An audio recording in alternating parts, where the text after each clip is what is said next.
Praise God, parang mga inaantok pa kayo. Isa pa nga pong malakas na palakpak sa Panginoon. Grabe. Grabe talaga.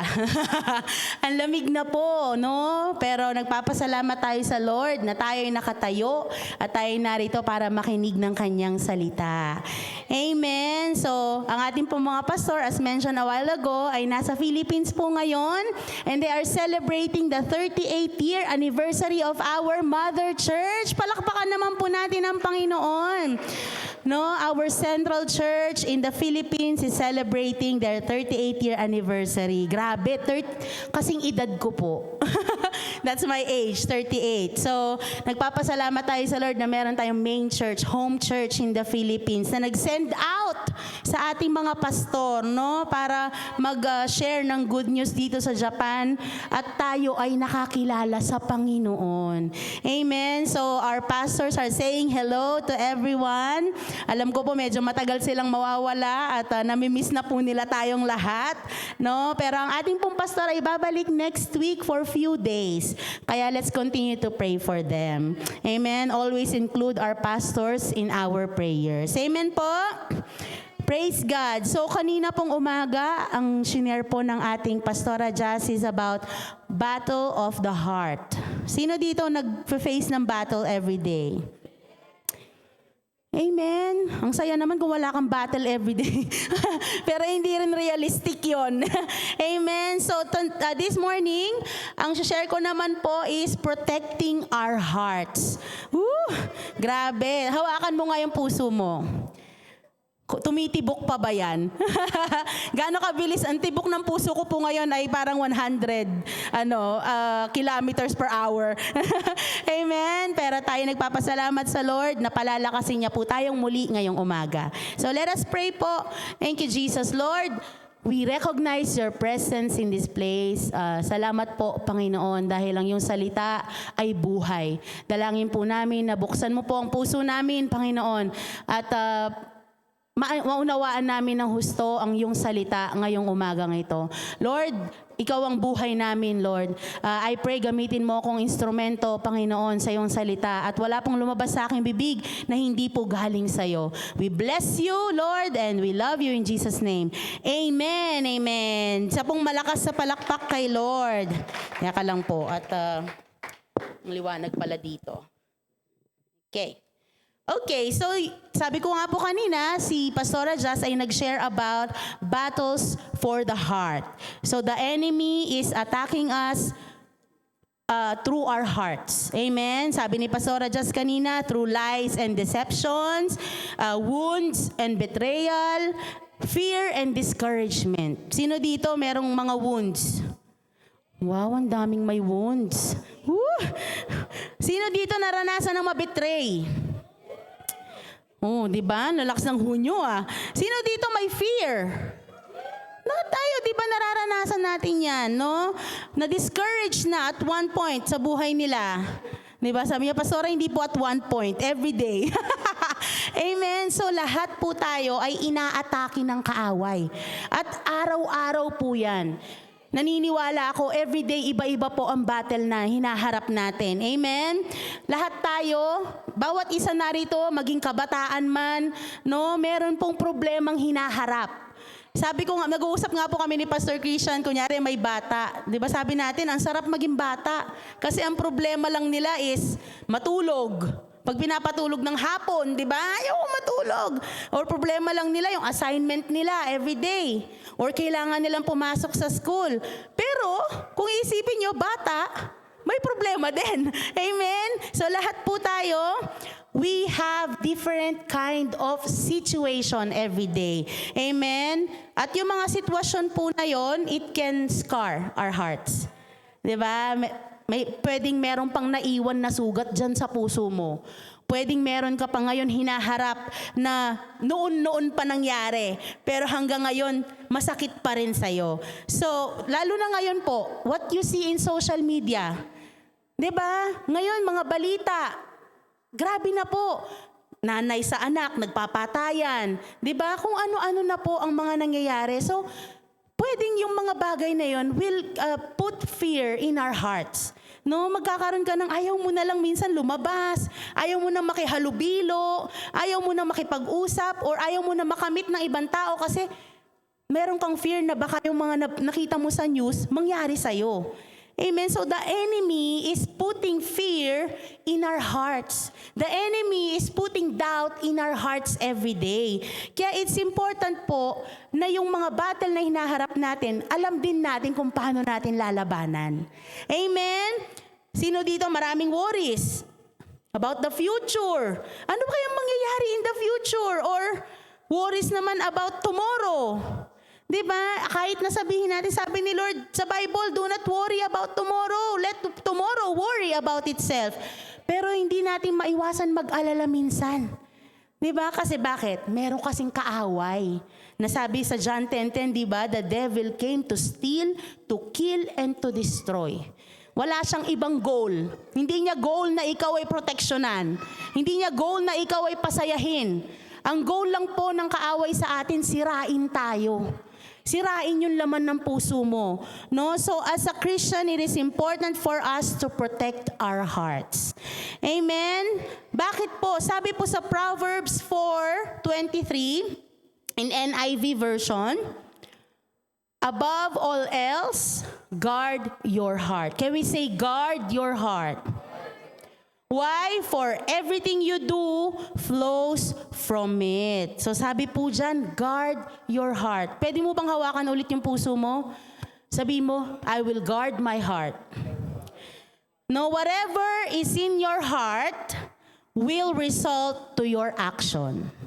Kung ano ang laman ng puso mo, yun ang lalabas. Magmamanifest sa mukha mo, sa salita mo, sa gagawin mo. Hindi mo pwedeng sabihin, hindi yan ang laman ng puso ko, pero iba ang ginagawa mo. Di ba? Hindi pwedeng yung puso mo masayang masaya, ikaw na yung mukha mo, malungkot. Hindi ganon. Kung masayang masaya yung puso mo, talaga namang kitang-kita din kung gaano ka kasaya. Di ba? If you are full of anger in your heart, it will manifest in your action. Nakakita na po ba kayo ng isang tao na galit lagi? No, wala siyang gustong gawin kundi magalit. May gano'n kasi bakit? Baka punong-puno ng galit yung puso nila. Amen? O kaya naman, may nakita ka naman tao na parang laging traumatized. Di ba parang lagi silang may trauma. Baka yun pala ang meron sa puso nila. No, all the emotions you have will manifest in you. Hindi emotions, mahirap po yan itago. It's hard to hide it. Di ba? Pag meron kang nararamdaman na feelings sa puso mo, napakahirap itago. Kahit na gaano mo pa gusto yung itago, lalabas at lalabas pa rin. Amen? If we don't protect and guard our hearts, the enemy can fill that with all negativity. Kapag ang puso mo po ay hinayaan mong mapuno ng kung ano-ano rin mangyayari sa'yo. Amen? Pag ang puso mo hinayaan mong ma-feel nung mga, kunyari, mga napanood mo sa news or mga nakita mo sa social media, no? Minsan, di ba, yung puso natin, nakikita mo yung mga kasama mo before, ay, buti pa sila, ganito. The enemy can also put envy in your heart. No, buti pa sila, ganito, buti pa sila, parang ang saya nila, buti pa sila, ganito sila. Kapag pinuno po natin ang puso natin ng mga ganong bagay, grabe, napakalungkot po ng buhay natin. Amen? Kaya sabi sa Bible, guard your heart above all else. Kasi, di ba, everything flows from it. And sa NLT version po, sabi dito, guard your heart above all else, for it determines the course of your life. The heart decides where we go. Tama po ba? Amen? Sa Good News Translation po, sabi dito, be careful how you think. Your life is shaped by your thoughts. Grabe, kung ano pa lang iniisip mo, magiging yun ka. Kaya pag ang laman ng puso natin ay puro pangit, magiging pangit din tayo. Hindi yung mukha magiging pangit din ang buhay natin. Anyway, ito, true, di ba kapag puro ka bitterness, pati mukha mo, nag-o-aura rin yung bitterness sa'yo, di ka makangiti, di ba? Ang saya-saya ng lahat, tapos ikaw, Kailangan, ikaw lang malungkot, ganon, nagsasaya lahat, God is good, ikaw naman. Puro problema. So whatever is in your heart, mag-shape po yan sa buhay natin. Amen? We usually make decision based on our emotions. Based on what you feel right now. Totoo ba? Amen? We decide, di ba, kung ano yung nararamdaman mo ngayon, wala nga makapigil sa atin eh. Kahit sabihin sa'yo, hindi, wag mong isipin yan. Pero nagsusumigaw yung damdamin mo sa isang bagay na gusto mong gawin. Amen? Meron pong quote. Siguro nabasa nyo na rin to. Sabi po dito, don't promise when you are happy. Don't reply when you are angry. And don't decide when you are sad. Because things change when your emotion changes. Nababago po ang mga bagay-bagay sa isip mo, sa puso mo pag nabago na po yung emosyon mo. Tama ba? So when you are angry and you reply, usually when emotions subside, pag nawala na yung damdamin mo ng galit, nire-regret mo lahat ng sinabi mo. Tama ba? Whether sa kaibigan, sa asawa, sa anak, pag galit ka, di ba, ang bibig mo parang walang control. Sabi nga nung iba, parang Armalite daw. Di ba? O kaya naman, minsan ka lang magsalita pag galit ka, pero ang tindi, bumabaon. Sabi nga ni Pastora Jazz kanina, nag-i-stuck sa puso. No? Pero pag wala na yung damdamin mo yun, sa isip mo, ba't ko ba nasabi yun? Ba't ko ba nagawa yun? Naranasan nyo na po ba yun? No? Yung, ay, ba't nakapagsabi ako ng masama, ng masakit? Diba? O kaya naman, pag naman sobrang saya, nagpa-promise ka kasi masaya ka ngayon. Sige, pupunta ako, magkita tayo. Sige, i-date kita. Pag uwi mo, naalala mo, may ibang schedule ka pala. Pag sobrang saya mo, di ba, parang, lahat gusto mong gawin. Sige, gawin natin yan kasi masaya ka, sobrang saya mo eh. Hindi ka nag-iisip. No? Tapos, you regret why you even said that. Ba't ba ako nakapromise? Meron na pala akong ibang yakusoko. Ba't ba ako nakapagsalita nagsabi ng ganito?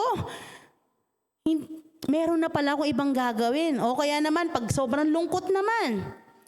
Usually, your decision is all out of negativity.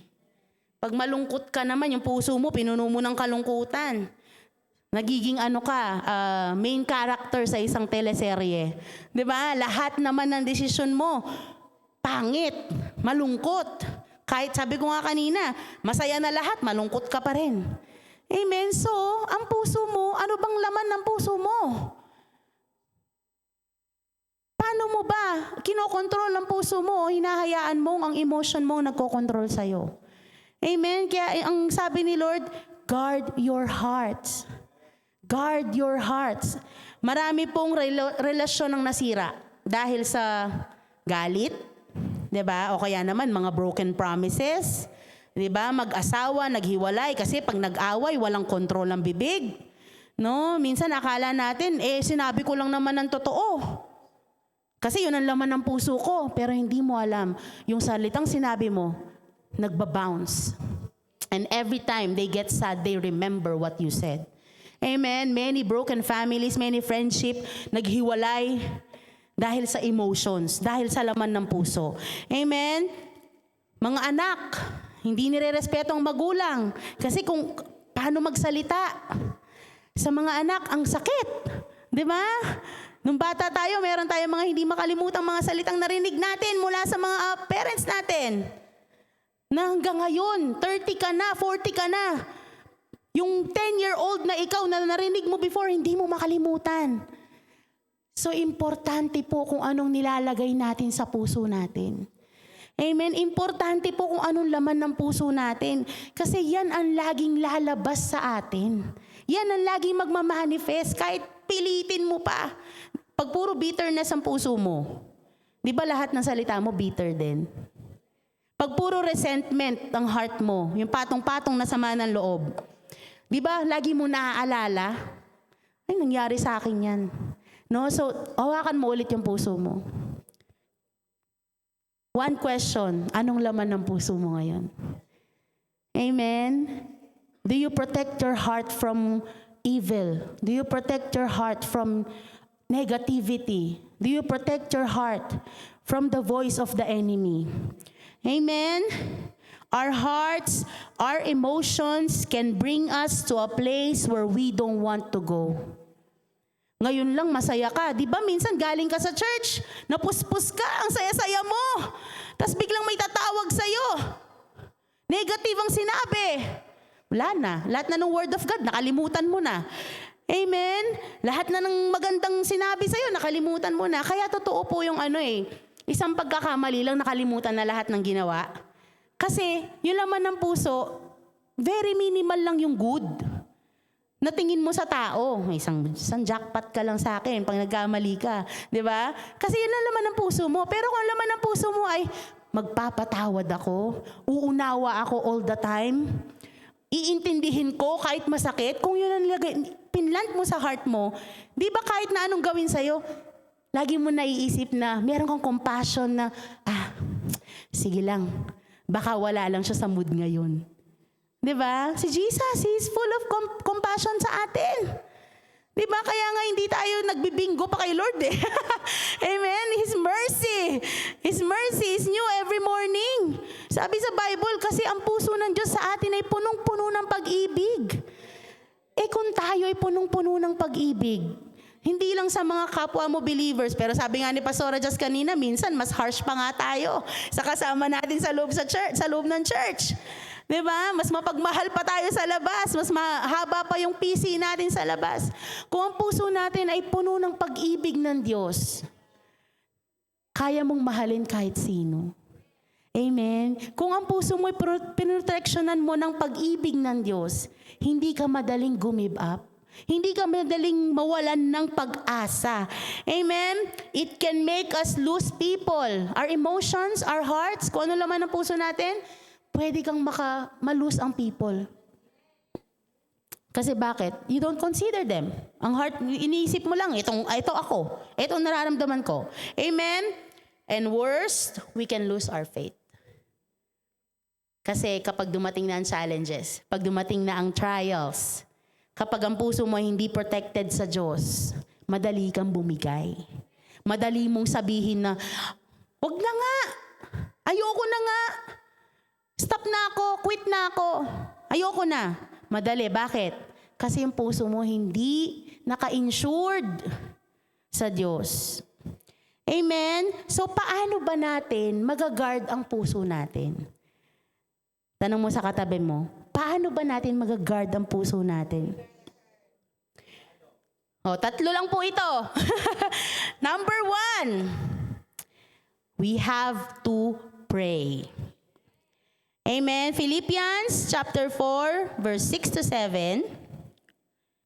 Sabi po dyan, do not be anxious about anything, but in everything, by prayer and supplication, with thanksgiving, let your request be made known to God. And the peace of God, which surpasses all understanding, will guard your hearts and your mind in Christ Jesus. Amen. Is your heart troubled? Pray. Amen. It says in the verse, in everything, by prayer, sa lahat ng bagay, manalangin ka. Amen. It means even in our emotion, we can consult to God. Pag nararamdaman mo, hindi maganda, lalo kang manalangin. No, wag kang magpa-overcome sa yung emotions. Sometimes we think what we feel at the moment is right. Diba? Minsan parang tama naman to tama naman tong nararamdaman ko. Kasi ito yung pinaramdam sa akin, ito yung ginawa sa akin. Pero nag-pray ka ba? Yan ba talaga ang dapat nararamdaman mo ngayon? Amen? Sabi sa Matthew 26:41, watch and pray that you may not enter into temptation. The spirit indeed is willing, but the flesh is weak. Yung spirit inside of you, lagi yung gustong gumawa ng mabuti. No, pero itong flesh na to, hawakan mo yung flesh mo, kurutin mo, yung masusugatan ng konti. Kurutin mo. Itong flesh na to, matigas ang ulo. Amen. Ang gusto niyan lagi kung ano yung nararamdaman niya at the moment, galit ako. Yun ang gusto niyang gawin. Wala ako sa mood. Yun ang gusto niyang gawin. Pero sabi dito, the spirit indeed is willing. Ano ibig sabihin yan? Yung spirito, yung Holy Spirit na nasa iyo, willing lagi gumawa ng mabuti. Willing lagi palitan yung nararamdaman mo. But you have to pray. Amen? When you pray, God can give you peace and He can calm your heart. Amen? So instead na ikaw ay mag-burst ng iyong emotion, go to a room and pray. Instead na ikaw ay magsalita, alam mo namang hindi magandang sasabihin mo, go somewhere, run and pray. Amen? Kasi bakit? Tutulungan tayo ng Diyos. Even in our emotion, in our weakness, in our anger, tutulungan tayo ng Diyos. Amen? When we pray, God can give us wisdom on what to do. Bibigyan ka ng katalinuhan ng Diyos kung anong dapat mong sabihin, kung anong dapat mong gawin. Amen? But if you only listen to yourself, then destruction will come. Amen? Request to God to give you the right emotions and the right mind. Kaya po yung palitan ng Diyos. Kaya po yung itwist ng Panginoon na baguhin ang nararamdaman mo ngayon. Hindi, sabi ko nga kanina, temporary lang po lahat ng emotion natin. Ngayon malungkot ka, mamaya masaya ka na ulit. Ngayon galit ka, mamaya kalma ka na. Naintindihan mo na. Pero kapag ang puso mo, yun lang sinisigaw, amen, at sinunod mo ang sinisigaw ng puso mo, promise, destruction ng resulta po niyan. Amen? So we have to pray. Sabihin mo sa katabi mo, we have to pray. Second one, obey. Okay. When you pray, God will give instructions. Amen? Minsan nga lang, matigas ang ating ulo. Amen? We pray, but we are all talk. Lord, ganito, ganyan, ganyan, ganto, ganyan. Hindi mo pinakinggan ang Diyos. Lagi siyang merong sagot. Kung anong prayer mo, lagi may sagot si Lord. Ang gagawin mo lang, sumunod. O kaya naman minsan, sobrang stubborn natin, may sinabi na ang Diyos, parang hindi yan yung sagot mo, Lord. Kasi bakit? Gusto mong sundin kung ano laman ng puso mo. Diba? Make sure that when you pray, you listen to God as well. Then hear His instruction and obey it. Amen? Ano po ba ang mga instruction ni Lord? Read your Bible. Nandiyan po lahat ang sagot ng Diyos. Amen? Kaya tayo merong Biblia para basahin, hindi para i-display. Amen? Ang Word of God ay hindi po palamuti na pinopost sa Facebook lang. Yan po ay pinapamuhay. Amen? Ang salita ng Diyos ay hindi po nilalagay sa frame para tuwing dadaan ka ay nababasa mo. Yan po ay finiframe sa puso. Yan po ay tinatanim sa puso. Para ano? Meron kang instruction na susundin. Huwag mong punuin ang puso mo ng words ng mundo. Punuin mo ang puso mo ng salita ng Diyos. At sundin mo at ipamuhay mo. Amen? Kaya nga po nag-iwan si Lord ng word. Para meron tayong guidelines. Kumbaga sa isang mono, may manual. Diba? Meron ka susundin. Paano ba ito paandarin? Itong heater na to, paano ba ito i-start? Paano ba ito gagana? Merong manual. Amen? Tayo din, may manual po tayo. Ano po yun? The Bible is our manual. Paano ka gagana? Paano ka aayos? Umandar ng mabuti? Basahin mo ang instruction ng Diyos. Amen? The world will say, follow your heart. Di ba yung mga kaibigan natin, sige lang best, sundin mo lang yung puso mo, kung ano sinasabi at sinisigaw ng puso mo. Hindi po yan totoo. Because the Bible says, our hearts are deceitful. Mandaraya ang puso. Paano mo siya susundin? Mandaraya pala siya. Kaya minsan, yun ngang kesera-sera na sinasabi nila, Pastor Palay, kesera-sera. Kaya nagkasera-sera ang buhay. Amen? So, do not follow your heart. Anong ifa-follow mo? Follow the word of God. Follow the voice of God. Amen? Kasi para hindi ka maligaw. Sabi sa Psalms 119, verse 11, I have hidden your word in my heart that I might not sin against you. The verse said to hide God's word in our hearts. Amen. Saan mo tinatago ang salita ng Diyos? Baka nasa cabinet mo lang. Huwag mo itago sa ilalim ng unan. Tago mo sa puso mo. Amen? So that we will not sin against Him. One key in guarding our hearts is filling your heart with the Word. Wala na pong iba. Sabi sa Bible, meditate on the Word of God day and night. Amen? How long do you meditate sa Word of God? Sabi ko nga kanina sa social media, minsan di ba, alam niyo yung last song syndrome? Totoo din yun sa mga nakikita natin. Hindi lang sa song, sa lahat ng bagay. Minsan kung anong huli mong nakita, nabasa, yun ang nagpapaikot-ikot sa isip mo. Tama ba? Parang kunyari, nakapanood ka ng drama. Di ba kung ano yung drama doon, na dramang-drama, parang feel na feel mo rin yung drama. Gusto mo ring magdrama. Kung ano yung parang syndrome siya, na kung ano yung huli mong nakita, parang sa kanta, kung ano yung huli mong narinig, yun ang tatakbo sa isip mo. So kailangan, careful tayo kung anong mga pinapanood natin, anong mga tinitignan natin, di ba? Anong mga naririnig natin, we have to be careful. Kaya sabi sa Bible, meditate on the Word of God day and night. Kasi nga alam ng Diyos na kung ano yung minimeditate natin, yun ang mag-shape sa atin.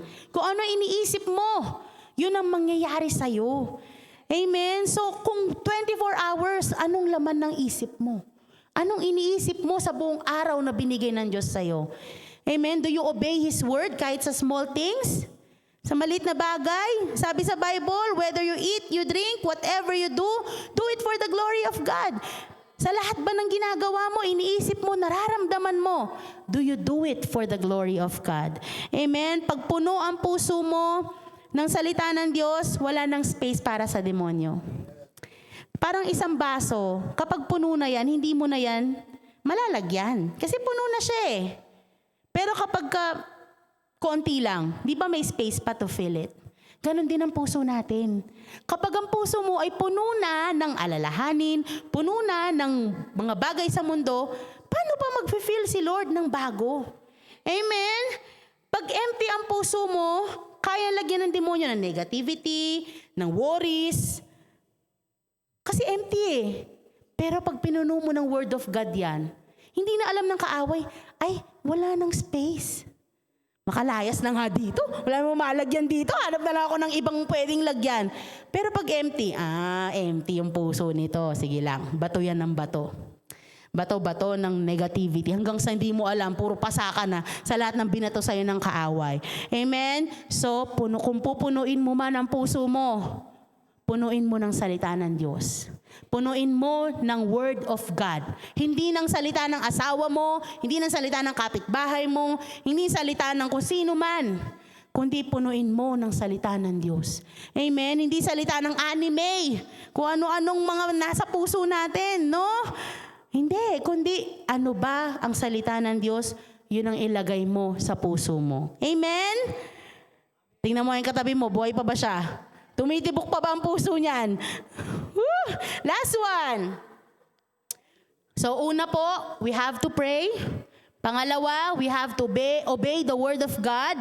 And third, be with people who will bring you closer to God. Amen. 1 Corinthians 15:33. Do not be misled. Bad company corrupts good character. You become the person you are with. Totoo po yan. Di ba kung ikaw ay hindi naman umiinom ng alak, kunyari nung hindi pa tayo Christian, hindi ka umiinom ng alak pero mga kasama mo lahat nagiinuman, di ba nagiging ganun ka rin? Kasi gusto mo makisama, gusto mo maging kaisa sila. Hindi ka naman nagmumura. Pero yung mga kasama mo before, palamura. Ikaw rin, nagiging ganun ka. So kung sinong kasama mo, magiging ganun ka rin. Because ang kasalanan po ay contagious. No, yan ay nakakahawa So kung ano po yung mga pangit sa environment natin at doon tayo na malagi, magiging ganun tayo. Amen? Do not surround yourself with people who are negative because you will become negative as well. Because you will speak kung paano rin sila nag-i-speak. Totoo po yun. If they trash talk, then you will become one as well. Guard your hearts by choosing the people you are with. Sino bang kasama mo? Sinong sinasamahan mo? Amen? Sinong kasama mo araw-araw? Sinong kinakausap mo araw-araw? Importante po yun. Hindi ko naman sinabing huwag yun ang samahan yung mga wala sa church. Hindi po ganon. Siyempre, we have to reach them. Paano mo sila aabutin kung ikaw mismo mahina? Diba? Kailangan magpalakas tayo tapos samahan natin sila para sila i-sharean ng Word of God. Hindi para maki-happy-happy kung nasan sila. Amen? Hindi yung, kasi sasamahan ko sila, makiki-enjoy ako sa kanila, makikiinuman ako sa kanila para masama ko sila sa church. Naku, imposible po yun. Amen? Kasi kung sino ka, kung ano ang puso mo, magmamanifest sa'yo. So kung hindi ka puno ng Diyos, ng salita ng Diyos, yun din ang lalabas sa'yo. Amen? Be with people who will correct you with love. Minsan ayaw natin kasama yung mga tao nagko-correct sa atin. Tama ba? Yung mga nagsasabing, ba't yan nararamdaman mo? Mali yan. Ba't yan sinasabi mo? Mali yan. Minsan ayaw natin kasama. Yung kasama yan, masyadong stricto. Doon na lang. Pero be with them because they are correcting you because they love you. Amen? Guard your heart. Be with people na mahal ka at kaya kang i-correct at kaya kang ituwid. Hindi sila kalaban. Amen? Hindi sila kalaban. Okay? Be with people who will not let you sin. Sabi sa Bible, ang pag-ibig po does not keep records of wrong. Amen? So pag tunay kang mahal ng isang tao, kaya kanyang i-correct, kaya kanyang sabihan.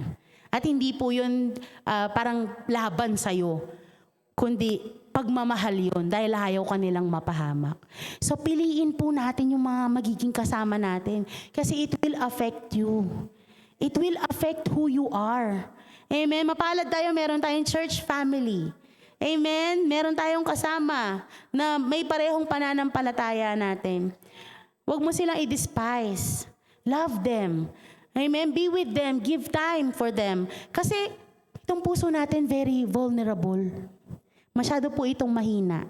Masyado itong masunurin sa kung ano lang ang masaya. Tama ba? Masyado itong kung saan yung masaya, gusto nito nandun.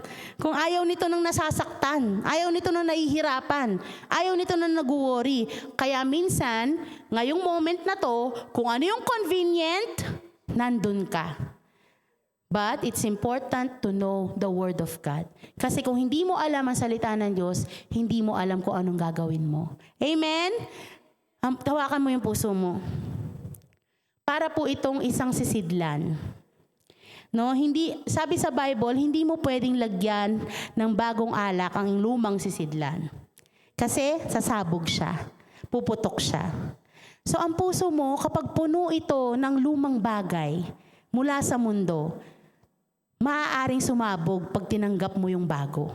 So kailangan, itong puso na to, tanggalin lahat ng luma. Yung luma na hindi nakakabuti para sa atin. Hatayaan mong punuin ng Diyos ng bago. Amen? Gusto mo ba nabubuhay araw-araw na puno ng galit? Sino dito, pangarap, magalit na lang araw-araw? Wala naman. Sino dito, pangarap, lagi na lang nag-aalala araw-araw? Meron ba magsasabi, ay pangarap ko yan, pastora. Actually, gusto ko maging malungkot every day. Gusto ko maraming kaaway. Gusto ko magulo. Ayoko ng maayos. Kaya nga tayo lumapit sa Diyos kasi pagod na tayo sa luma nating buhay. Amen? Kaya tayo lumalapit sa Diyos dahil ang pag-asa natin, ang Diyos, kayang baguhin ang buhay natin. Amen? Kaya ipakumpleto muna kay Lord. Amen? Yung luma, isuko muna kay Lord. Para yung bago dumating. Sabi sa Bible, di ba? Forget the former things, do not dwell on the past, because God is doing a new thing. So ang puso natin kaya rin gawing bago ng Diyos. Amen? Sino dito pagod ng mag-alala? Pagod na, kapagod, di ba? kahit saan. Takot ka sa bayarin, takot ka sa bukas, takot ka sa next 10 years, takot ka sa lahat, no?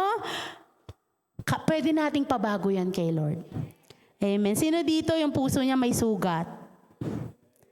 Diba? Sugat ng nakaraan? Sugat ng kanina lang? Diba? Iba-ibang sugat na nilalagay ng kaaway. Sugat ng salitang narinig mo before, na hanggang ngayon kumikirot pa rin.